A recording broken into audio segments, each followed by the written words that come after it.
Bismillah, assalamualaikum warahmatullahi wabarakatuh. Waalaikumsalam warahmatullahi wabarakatuh. Alhamdulillahirabbil alamin. Alhamdulillahilladzi hamdan katsiran thayyiban mubarakan fi kama yuhibbu rabbuna wa yardah.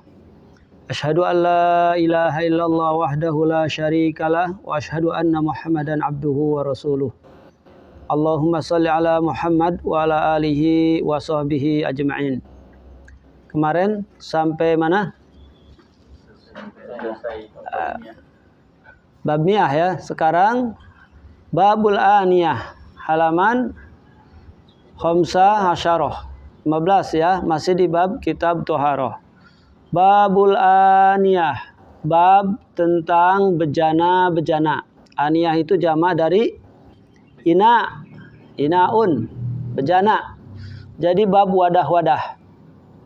Hadis yang pertama an Hudzaifah ibnul Yaman, dari sahabat Hudzaifah bin Yaman radhiyallahu anhuma, semoga Allah meridhai kepadanya. Qala, dia telah berkata. Hudzaifah ini terkenal dengan sahabat sirnya Nabi, pemegang rahasia yang bisa mengetahui seseorang ini munafik atau tidak. Sehingga Umar bin Khattab radhiyallahu an meminta kepada Hudzaifah ini dengan memaksa, apakah saya ini ada pada jiwa saya, hati saya ini munafik atau tidak. Nah, ini namanya sahabat Hudzaifah ibnul Yaman. Qala Rasulullah sallallahu alaihi wasallam, telah bersabda Rasul sallallahu alaihi wasallam, la tashrabu, janganlah kalian meminum. Janganlah kalian minum. Tashrabu, ini fi'il apa? Ismail, anta Ismail. Tashrabu fi'il apa? Fi'il nahi, betul, karena adalah fi'il mudhari, karena adalah la nahi, jadi fi'il nahi, betul. Tashrabu berarti apa? Domir antum. Janganlah kalian semua ini minum fi aniyati, pada bejana-bejana atau pada wadah, pada gelas az-zahabi, yang terbuat dari emas, wal fiddati, dan perak. Wala ta'kulu, dan janganlah kamu juga makan fi sihafihima, pada dua bejana yang terbuat dari emas dan perak tersebut. Sihafi ini jamak dari sohfah. Jadi piring besar, di sini sohfah itu adalah bejana yang sangat besar yang cukup untuk 5 orang atau 4 orang. Nampan. Jadi nampan yang terbuat dari emas atau perak, kita tidak boleh makan menggunakan bejana tersebut. Fa innaha lahum, karena sesungguhnya bejana-bejana yang terbuat dari perak dan emas itu yang untuk makan dan minum untuk mereka. Hum di sini siapa? Orang kafir. Fid dunya, mereka ini di dunia bebas. Walakum fil akhirah, dan bagi kamu semua kaum muslimin yang masuk ke dalam surga, fil akhirah, nanti di akhirat. Jadi nanti di dalam surga ini orang-orang mukmin yang masuk akan disediakan hidangan dengan gelas-gelasnya itu dari apa? Dari emas. Allahu Akbar. Dengan dikelilingi oleh wildan, pelayan-pelayan. Hadis muttafaqun alaih. Hadis riwayat Imam Bukhari dan Muslim.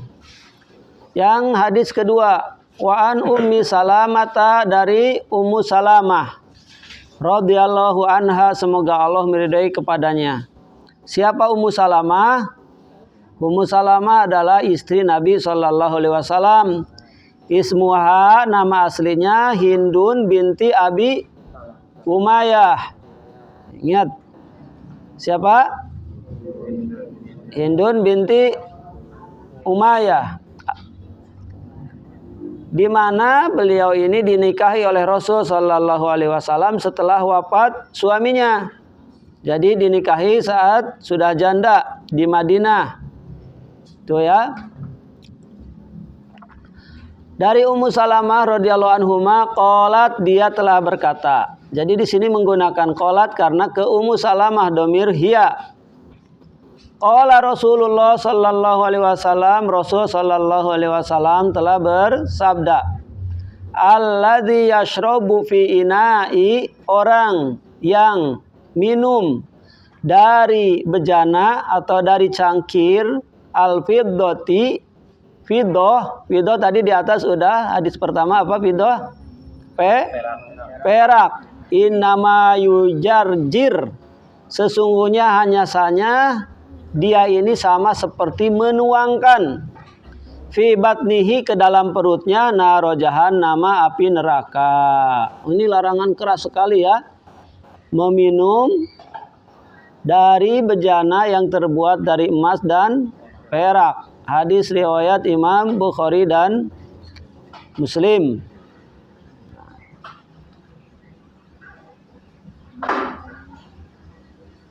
Terus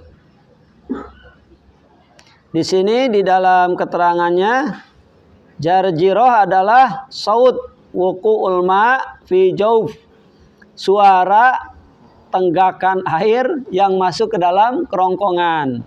Itu suaranya itu nanti di akhirat dimasuk di dalam neraka. Nah, suara itu nanti yang orang meminum dari bejana apa? Emas dan perak. Bisa dipahami ya? Nah, alhamdulillah kalau di kita ini insya Allah nggak ada, mungkin kecuali kalau orang-orang kaya sekali yang tidak paham kepada agama atau orang-orang kafir, saking kayanya jadi gelasnya atau piringnya itu terbuat dari emas atau dari perak. Nah, ini hukumnya haram, nanti akan dituangkan api neraka padanya di hari kiamat kelak. Wa'iyadzubillah, semoga Allah Subhanahu wa taala selamatkan kita semua dari azab neraka. Lanjutnya, Wan Ibnu Abbas radhiyallahu anhuma, dari sahabat Ibnu Abbas semoga Allah meridhai kepada keduanya.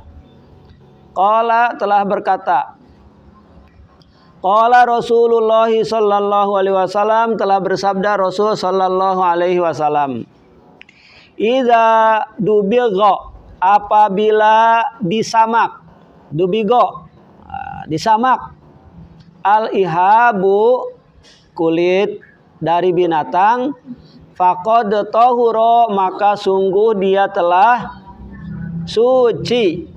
Akhrajahu Muslim, hadis ini dikeluarkan oleh Imam Muslim.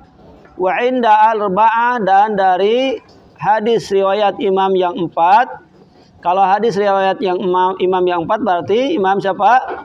Nasai, Abu Dawud, Tirmidzi, dan Ibnu Majah. Nah, kalau disebutkan hadis yang riwayat ketujuh, siapa? Berarti riwayat 7 itu semuanya Imam Ahmad, Imam Bukhari, Imam Muslim, Imam Nasai, Imam Abu Dawud, Imam Tirmidzi, dan Ibnu Majah. Taib. Ini ada tambahan apa? Ayyuhuma ihabin dubigha. Binatang apa saja yang telah dikuliti maka menjadi suci. Binatang atau bangkai yang disebut al-maitatu. Kemarin sudah al-maitatu itu apa? Bangkai. Apa yang disebut dengan bangkai? Bangkai itu setiap binatang yang mati dengan sendirinya atau mati tidak disembelih, atau disembelih bukan dengan tata cara Islam. Itu disebut bangkai. Jadi kalau orang menyembelih hewan tidak sesuai, tidak membaca bismillah, atau menyembelih diperuntukkan untuk jin, untuk berhala, maka itu hakikatnya maitah, bangkai, haram dimakan. Itu definisi tadi apa, Bang? Bangkai, maitah tadi. Nah, kalau bangkai umpamanya sapi mati, sebelum busuk cepat dikulitin sapinya, kulitnya itu disamak, kemudian dijemur. Nah, setelah bersih, setelah kering, maka menjadi suci. Atau binatang apapun, baik yang dimakan halal ataupun yang tidak halal dimakan. Namun dalam perkara ini ulama berselisih pendapat. Di antaranya Imam Asy-Syafi'i dan juga Imam Ahmad semua binatang yang kulitnya sudah disamak, bangkai tadi disamak, maka semuanya suci kecuali bangkai babi dan bangkai anjing. Jadi bangkai babi dan anjing mah sama, tetap dia tidak suci. Itu menurut Imam Syafi'i dan Imam Ahmad. Adapun menurut Imam Abu Hanifah, hanya babi saja yang haram walaupun di kulit. Karena babi menurut Abu Hanifah rahimahullah, dia tidak memiliki kulit. Jadi nggak bisa dikulitin. Namun kalau menurut sahabat yaitu Ali bin Abi Thalib dan Ibnu Mas'ud, semua binatang apa saja manakala telah menjadi bangkai, kulitnya disamak, kemudian sudah kering, maka menjadi suci. Berdasarkan hadis riwayat Imam Muslim ini, Rasul sallallahu alaihi wasallam bersabda tadi, idza dubilga al-ihabu, apabila telah disamak kulit binatang itu, faqad tahura, sungguh telah suci. Jadi kalau beli gesper atau dompet dari kulit hewan buas kan haram tuh karena bertaring. Sepertinya apa hewan buas tuh? Hah? Buaya. Nah, ini dipakai kulit jadiin dompet, dibawa ke dalam sholat, maka dia suci karena sudah disamak. Aha, kata. Baik. Terus Wa'an Salamah bin Muhabbiq radhiyallahu anhu, dari Salamah bin Muhabbiq, semoga Allah meridhoi kepadanya. Nah, Salamah bin Muhabbiq ini adalah seorang sahabat. Qala, dia telah berkata, qala Rasulullah sallallahu alaihi wasallam, Rasul telah bersabda,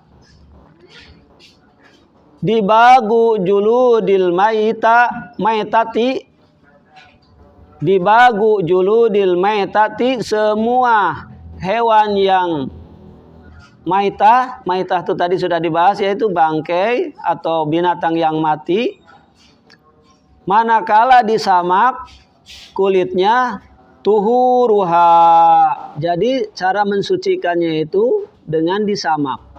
Tuhuruha telah suci, sucinya itu disamak. Shahahu Ibnu Hibban, hadis ini disahihkan oleh Ibnu Hibban. Asalnya di hadis ini riwayat Imam Ahmad, Imam Nasai dan Abu Dawud. Jadi sekali lagi ini binatang yang telah disamak, maka hukumnya menjadi suci. Walaupun memang berselisih ulama apakah setiap binatang yang haram dimakan pun menjadi suci. Memang ada pendapat di beberapa kalangan ulama. Jadi hewan yang menjadi bangkai, dia akan suci kulitnya setelah disamak, hanya binatang yang halal dimakan. Tetapi kalau melihat ke dalam hadis-hadis dan tadi penjelasan para ulama, bahkan Ali bin Abi Thalib dan sahabat Ibnu Mas'ud menyebut semua binatang yang sudah disamak maka menjadi bersih. Jadi zaman dulu, zaman Rasul sallallahu alaihi wasallam, zaman sahabat, bejananya ini untuk menyimpan air, bukan seperti kita terbuat dari binatang-binatang sebagai kantongnya itu. Begitu juga zaman batu dulu, mungkin zaman purbakala, terbuatnya itu dari apa? Ya, dari kulit binatang yang sudah disamak, kemudian dibuat bejana untuk air. Nanti di hadis tentang pembahasan wudu, Rasul sallallahu alaihi wasallam sering dilayani, di mana kalau malam air yang untuk berwudunya itu digantungkan. Digantungin tuh airnya. Kalau sekarang nggak usah begitu lagi, ada keran. ada keran. Keran udah ngegantung tuh 24 jam. Baik. Hadis yang nomor 5, wa'an Maimunata, dari sahabiah Maimunah. Maimunah yaitu binti Al-Haris salah satu istri Nabi Shallallahu Alaihi Wasallam yang dinikahinya. Baik, dari Ummu Maimunah radhiyallahu anha, semoga Allah meridai kepadanya, qalat, dia telah berkata, marron Nabi sallallahu alaihi wasallam, Nabi lewat. Jadi Nabi ini apa? Lewat. Bisatin, ada satu kambing, yajurrunaha, yang diseretnya. Berarti kalau kambing diseret apa? Ya sudah mati itu. Jadi Rasul melihat ada kambing diarak sama orang-orang, diseret karena gemuk, kambingnya gede, diseret udah mati. Faqala, maka Rasul sallallahu alaihi wasallam bersabda kepada orang-orang, lau akhadtum ihabaha, kalaulah itu dimanfaatkan, dikulitin apanya? Ya, disamak kulit kambing tersebut. Faqalu, maka dijawab oleh mereka. Mereka di sini siapa? Orang-orang yang nyeret kambing mati tadi. Innaha maitatun, ya Rasul, kambingnya ini udah mati, mayit, udah maitah, udah jadi bangkai. Faqala, maka dijawab oleh Rasul sallallahu alaihi wasallam. Nih fa-nya namanya fa jawab. Yutahhiruha, mensucikannya itu al-ma'u, air, wal qaradu, dan daun untuk menyamak. Nah, jadi istilahnya kan kalau kambing udah mati ini bau. Ya Rasulullah, bagaimana ini orang kambingnya aja udah mati, kotor. Maka kata Rasul, ya dicuci aja air yang pembersihnya, dan juga daun. Daun korod. Daun korod ini daun apa? Daun pembersih untuk menyamak. Wallahu alam daun apa itu? Daun sirih. Ya, daun sirih.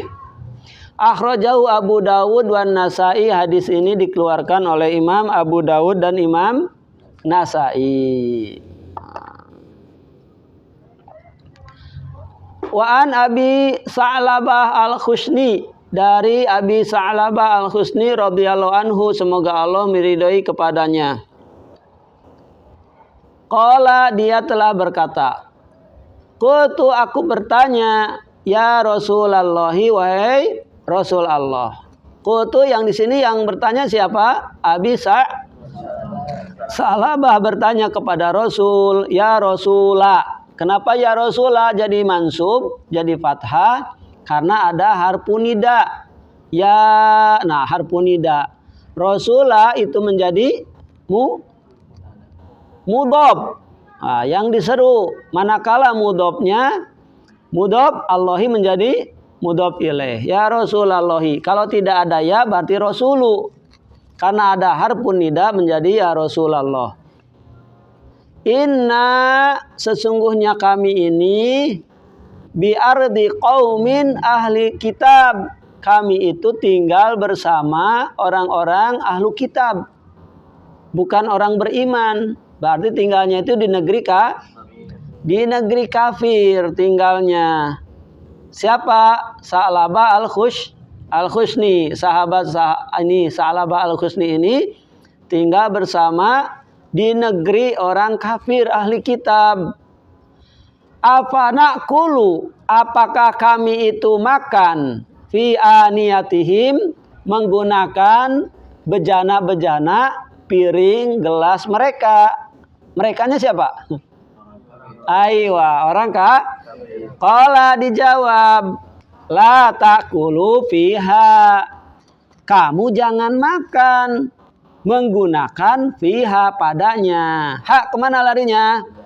Aniyah. Sahih. Jadi aniyah. Kenapa menggunakan domir perempuan musanna, domir ya muannas? Karena aniyah. Aniyah ini jamak taksir. Kullu jam'i taksir muannasun. Setiap jamak taksir ini adalah ayo hakada. Baik, sahih. Jadi jangan makan menggunakan bejana orang kafir yang tidak beriman.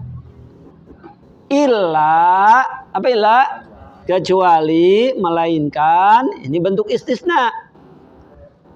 An la tajidu, kamu tidak sama sekali mendapatkan goeroha selainnya. Ha kemana larinya? Domir hiya itu ania. Jadi terjemahnya kecuali kamu tidak mendapatkan bejana-bejana, piring atau gelas untuk makan. Jadi ini berarti namanya apa? Terdesak namanya. Illa an la tajidu ghairaha, kecuali kamu ini tidak mendapatkan bejana-bejana, fagsiluha, maka cucilah bejana-bejana yang akan kamu pakai itu, bejana-bejana orang kafir yang akan kamu pakai itu, wakulu fiha, dan boleh makan menggunakan bejana mereka. Muttafaqun alaih, hadis ini diriwayatkan oleh muttafaqun alaih Bukhari dan Muslim. Jadi kita jangan sembarang ternyata ya, karena kan mereka pasti masaknya masak yang haram. Bekasnya kita pakai. Nanti ya nggak apa-apa, babi mah haram, kalau airnya sedikit gimana kira-kira, haram nggak? Sama aja. Air haram atau tidak? Iya, pada dasarnya air tidak haram, tapi kalau airnya ya tetap haram. Jadi suka ada candaan, kami mah nggak makan babinya, cuma makan airnya. Air sopnya sama baik. Orang ini di sini bejana saja. Kalau kita punya bejana sendiri, jangan pakai bejana orang itu, karena pasti tidak suci. Kecuali kalau tidak punya, tidak ada lagi, dicuci dulu. Coba perintahnya, dicuci dulu ya. Kalau orang musyrik najis enggak badannya? Najis enggak badannya? Orang musyrik najis enggak badannya? Innamal musyrikuna najasun. Sesungguhnya hanya saja orang musyrik itu najis. Jadi najis di situ para ulama menerjemah ada dua, ada najis hatinya. Jadi orang musyrik itu najis hatinya, bukan badannya. Tapi ada yang nerjemah juga orang musyrik itu najis, baik badannya maupun hatinya. Terus Wa'an Imran bin Husain, dari Imran bin Husain radhiyallahu anhu, semoga Allah meridhai kepadanya, yaitu dia ini adalah Abu Nujaid.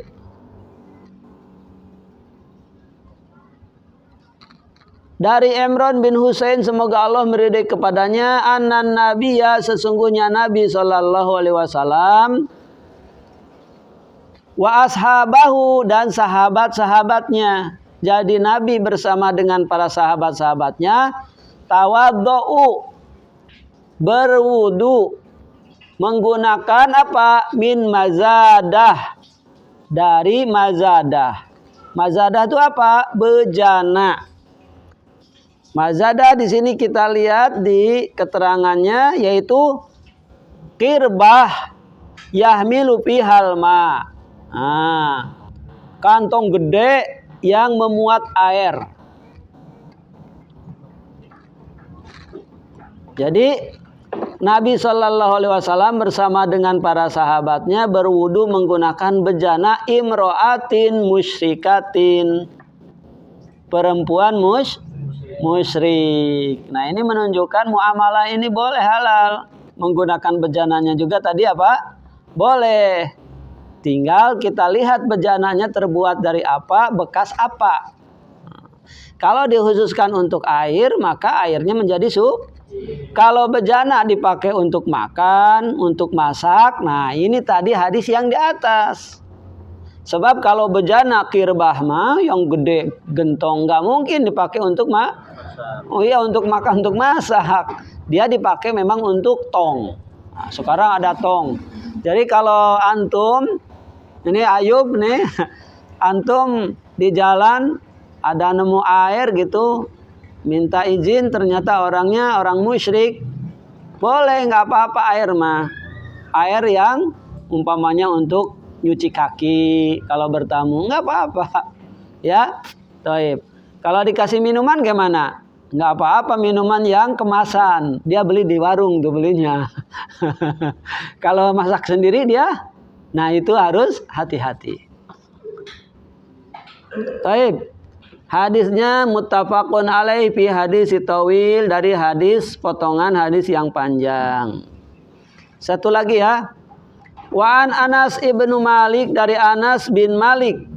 Siapa Anas bin Malik?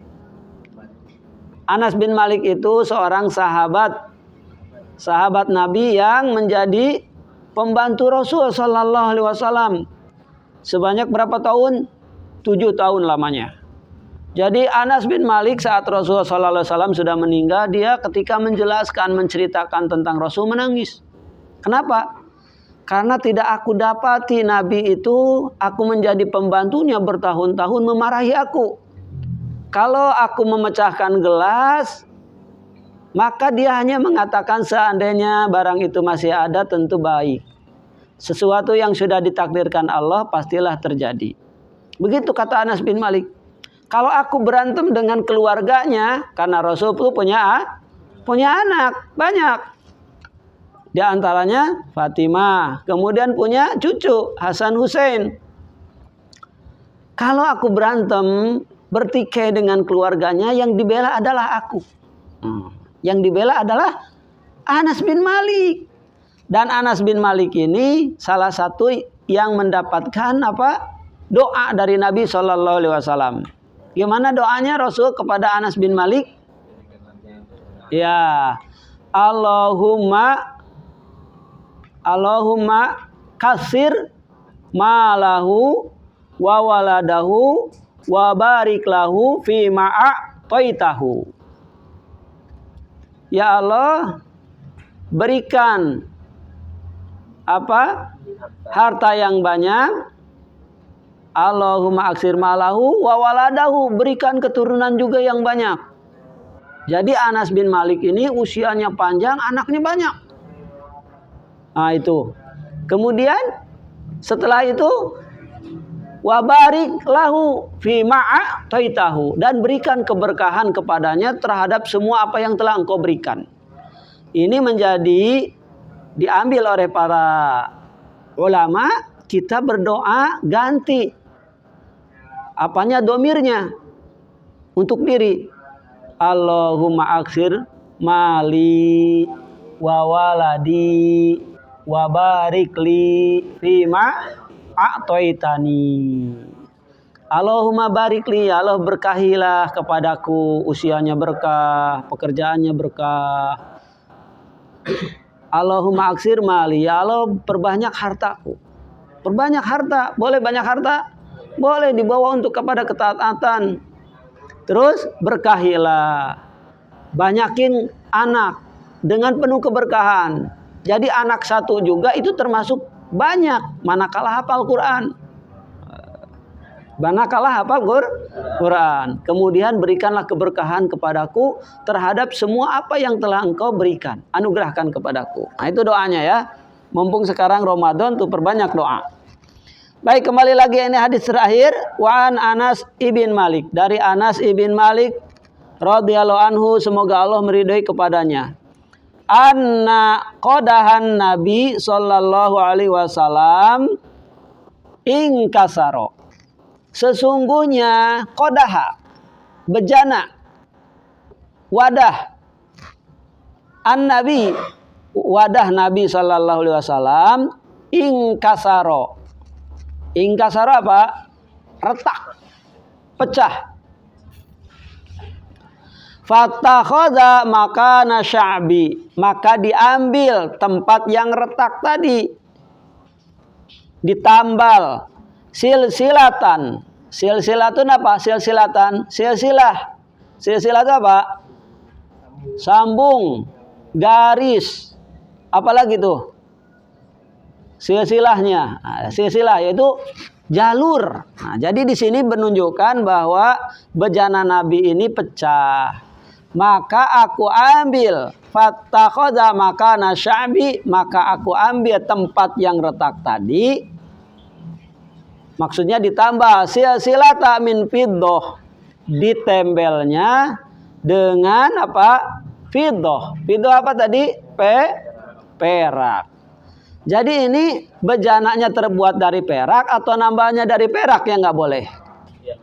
Yang nggak boleh bejananya. Kalau nambalnya berarti karena sedikit. Akhrajahul Bukhari, hadis ini dikeluarkan oleh Imam Bukhari. Jadi waktu zaman Rasul Sallallahu Alaihi Wasallam amat sangat sederhana bejananya itu. Di antaranya Anas bin Malik sebagai pembantu Rasul Sallallahu Alaihi Wasallam menambal bejana yang retak tadi dengan fiddah, dengan perak. Karena perak ini kalau dipanaskan mudah meleleh. Kalau di sini suka dipakai timah ya, suka dipakai timah buat mancing tuh. Mudah itu melelehnya. Nah, itu ditembel bejana yang retaknya tadi. Kalau di kita sekarang alhamdulillah udah banyak, ada beling, ada seng, ada plastik. Nah ini bejana-bejana itu ya, gelas, tapi banyaknya dari gelas, maka suka disebut gelas. Padahal dari kaca itu ya. Iya. Nah kalau zaman dahulu mungkin waktu orang tua kita, kakek buyut kita ke sana, minumnya itu dari apa? Dari bambu. Wah, bambu itu ya dipotong segini, dipakai untuk minum. Nah dulu anak tuh waktu kecil pernah ngalamin begitu, karena di hutan ya, jadi dikasih suguhannya itu dan memang nikmat itu. Neduh kopi menggunakan gelasnya itu dari bambu atau juga dari batok. Batok kelapa tuh indah sekali, enak. Sekarang susah karena sudah tidak ada ya, karena sudah kalah oleh gelas itu. Ya lebih simpel. Kemudian kalau makan justru sekarang itu dari rotan tuh. Lebih mahal dari rotan ya. Suka di lesehan itu yang rotan dipakai itu ya. Ya, kalau zaman dulu piring plastik itu belum ada, adanya piring seng. Terbuat dari seng itu. Jadi kalau jatuh tuh bunyinya kencang klonrang gitu ya, dan bisa karatan itu. Bisa bolong. Nah, kita bayangkan bolongnya itu ditembel seperti di hadis ini oleh apa? Oleh fiddah. Nah, fiddah ini wajib dizakatin. Berapa zakatnya fiddah? Perak berapa? 595 gram. Nah, jadi dulu fiddah ini dipakai untuk tukar menukar barang. Kalau tukar menukar barang disebut apa? Uang. Iya, jual beli betul, tapi alatnya qimah namanya. Nah, uang sekarang nggak ada. Uang itu menggunakan logam biasa yang nggak laku, itu cuma gopean. Pakai kertas. Ada lagi uang tuh skala elektronik. Pakai apa namanya? GoPay, Dana, M-Banking. Nah itu pakai kertas saja sekarang, dan juga pakai elektronik. Pakai kartu, bitokoh. Itu ya uang-uang juga. Maka para ulama, karena fiddah ini atau apa, perak ini ada zakatnya, yaitu berapa tadi? 595 gram. Sedangkan perak, harga perak berapa? Oh, subhanallah. Enggak, harga perak. Harga perak itu kalau nggak salah 11.000 apa 12.000. Apa 60? Coba kalau 60 dikali sekarang tuh. Oh, dirham beda. Dirham. Kalau dirham 60 berapa tadi? 68. Coba kalikan sekarang. 68 dikali 595. Ayo cepat. Berapa tuh?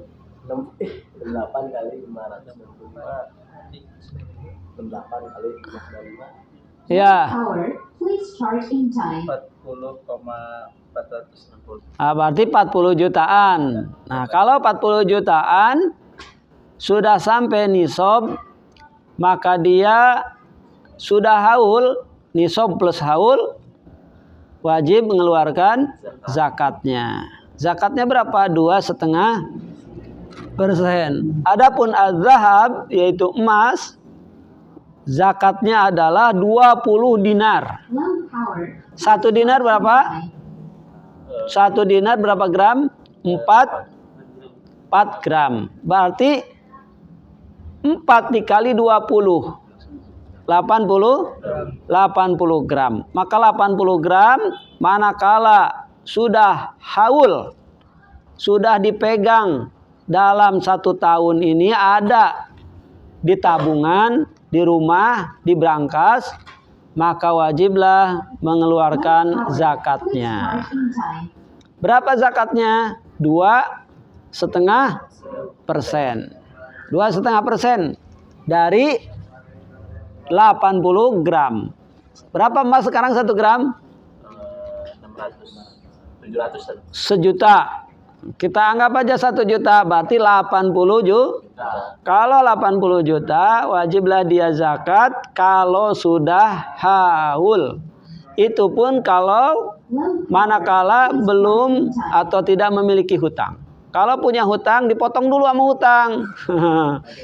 Punya emas 20 gram, 20 dinar, punya dinar. Itu wajib zakatnya itu udah setahun. Utangnya 1 miliar, ya enggak wajib zakat ya. Karena zakat itu bukan banyaknya yang masuk.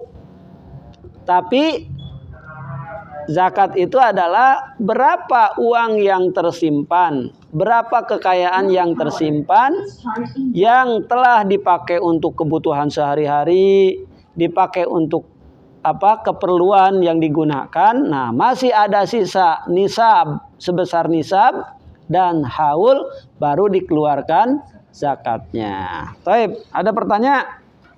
Kalau enggak, diakhirin. Sebentar lagi mau ini buka. Kelas ya, baik. Sampai di sini, insya Allah di pertemuan berikutnya berarti charge in time. kita masuk ke bab izalatin najasah wa bayaniha. Perkara tentang membersihkan dan penjelasannya. Membersihkan najis dan penjelasannya. Nah, ini termasuk bab perkara yang penting tuh. Bagaimana cara menghilangkan najis atau membersihkannya.